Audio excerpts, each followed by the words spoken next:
But now what happens is update attributes is something which is, like you know, by default. It is there. Now, if you want attributes and hierarchy inherit attributes, you can go from there to other, but by default what happens is update attributes as the change is checked, so that you face any situation like it was not there previously by mistake, but it is now there and I want to make some changes.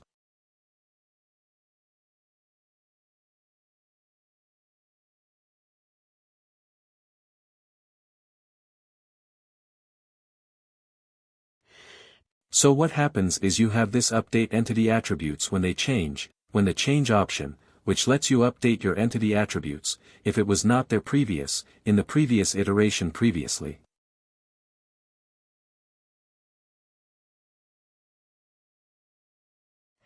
Previously if it was not there, and now it is there for you to update it, and you can very well go ahead and you can update the attributes in the places where you want the data to change.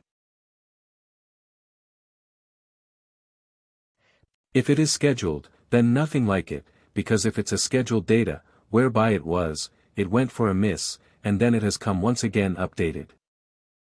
So what you need to do is you need to go ahead and do this update. Attributes is checked. But yeah, if it is a past data, if it's a historical data that needs to change. What you need to do is you can process last 90 days data, and if you want to go further as well, you can write to the Salesforce support team and they will go ahead and reprocess. We often do that, reprocess the entire data stream from the start so that we have it. We have this done and we can reprocess the entire data if there are changes.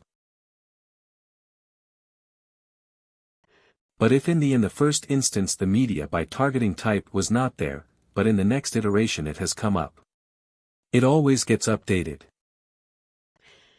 But do remember one thing, what that is, a media by attribute or any sort of any attribute to an entity is mapped at a one-to-one, one-to-one relationship, because at a certain point of time, one media by key can have one media name and it can be attributed to one attribute value at a single point of time.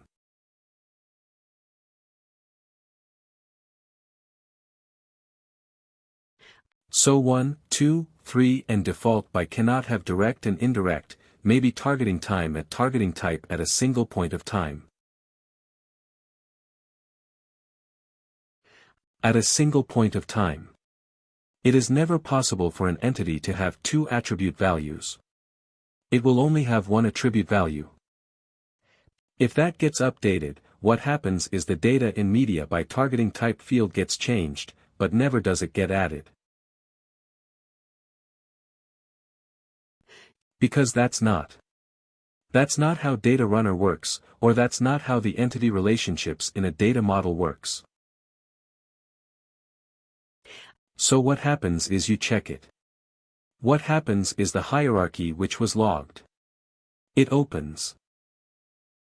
And it accommodates the direct type. But if with direct it comes with indirect, not so direct, perfectly direct or anything at a point of time, it is never possible and it will never get added because it is at a one-to-one relationship.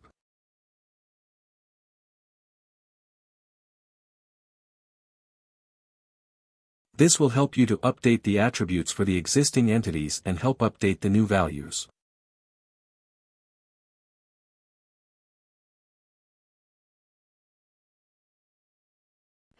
So one more thing that happens is it will attribute. Values are never constant when you do this, and I always feel that you have to keep it checked, because once you check it, what happens is it will always be updated with newer values, and this is very important. Why? Because you must have working in this industry.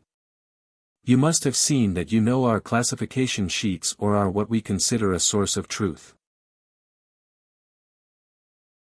Those sheets keep on changing at fiscal year level, at financial year level, at monthly level, at quarterly level. You see that things keep changing, right?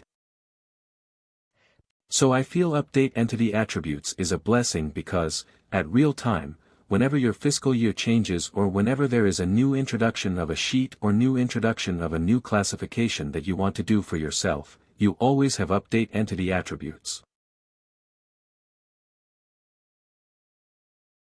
Whenever you have changed it, update entity attributes goes ahead and it basically updates the entire hierarchy of data, not only giving you the hierarchical data, but also helping you to always update it with the newer values as they come up.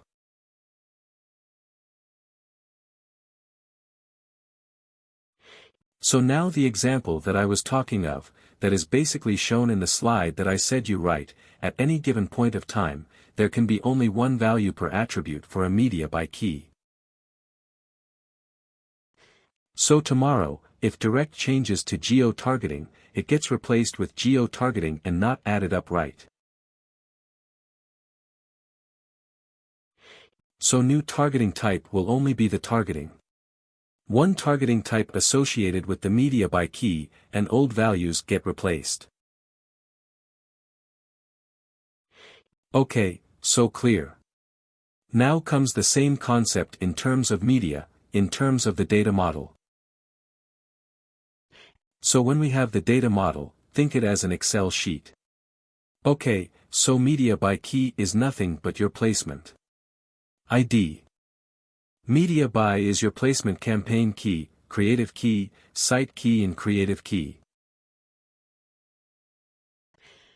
All these things come as a part of an Excel, but think from the purview of Datorama.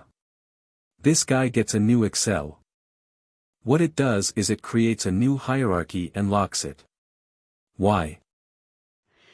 Because if it does not lock its hierarchy, what will happen is tomorrow, if a data comes in which has a different structure altogether, and if it allows that to override, or if it to get appended along with.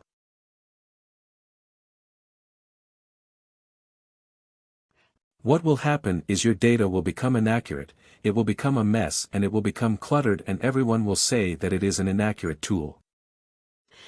What happens with what it is called in Tableau, what is often data blending right?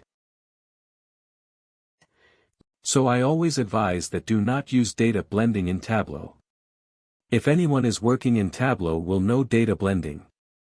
I am sure it is not a harmonization tool. Data blending works, like you know, fails miserably.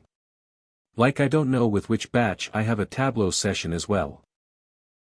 If it is with this batch or any other batch, I am not sure but then there is a Tableau session as well planned. So when we will do Tableau, if any one of you are there, we will discuss then as well. But then you know, in Tableau we have data blending. Data blending is done on basis of this shared entity and shared stuff itself, but it fails miserably because it doesn't have some kind of a data modeling. Tableau doesn't have a data modeling like it definitely has, or else it cannot show the rows and columns, but then it is not that high level, or it is that not that well thought of when it comes to data blending and data model together hand in hand. So data blending fails, like you know, whenever we have a server level data or we have a huge data coming in, data blending fails miserably. But in Salesforce they have worked. First thing is on data modeling, so that once you ingest a data, for that, a hierarchy is created and logged. So once it is logged now you go forward with whatever you want to do. Use harmonization tools to overwrite whatever is there, but by default you cannot do anything or by default you cannot toggle with any kind of accuracy. So it is the same thing. Like you know, when you have a data, you have put it in there. Just try to think it in this way. Let me also share when I say, you ingest it. Just try to think of this data set. This you have ingested and you have told that you know what was for the, I don't know it is what, 3rd of June or, I don't know, 6th of March. Whatever the data format is, forget it.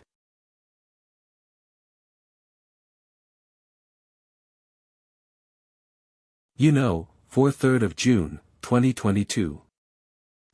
This is the hierarchy. This is the data that you need to keep in your repository and you need to work towards it.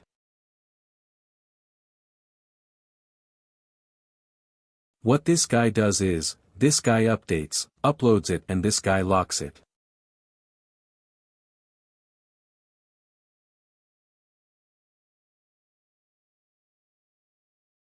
Then you throw a bomb at Datorama. You say that you know what, for June 6th, the campaign name that I had given you was wrong.